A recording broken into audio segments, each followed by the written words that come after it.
sutra, misleći da će biti to samo još jedan običan dan. Nisam ni slutio šta me čeka.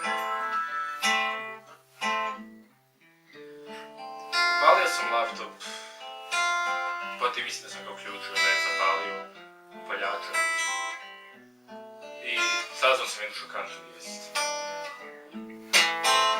Drugog dana nismo imali vježbe.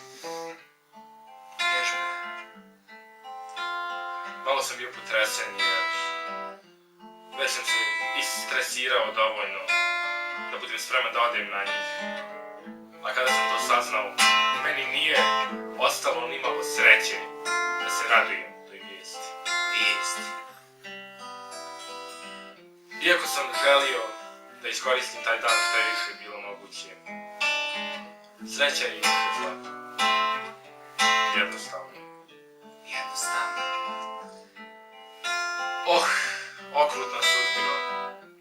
Zašto se igraš sa mojim emocijama? Zašto ukidaš vježbe kad meni ne odgovara?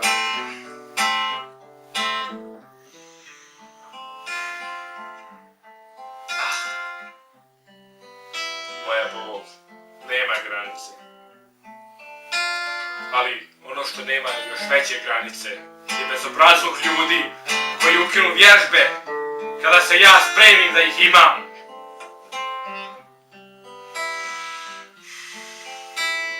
I sa svim tim bijesom i nedostatkom sreće ja odem na fakultet, u čitaonicu i šta me zatekne? Slobodno mjesto. Vjerovatno mislite, nije to razlog za bijes, no tim sjednem, obuzme me druga misao, a to je ne učiti se. Dosadno ti je. Idi kući. Po kvalitetu jedan. Medicina.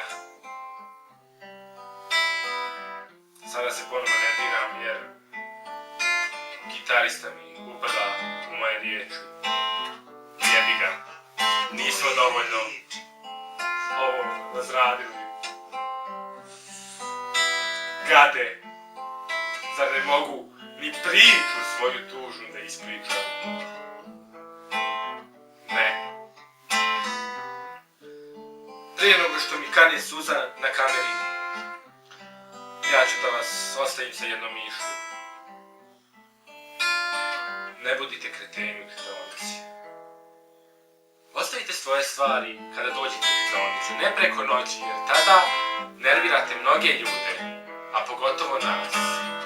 Pošten narod, ha, ne mogu više ni da pričam.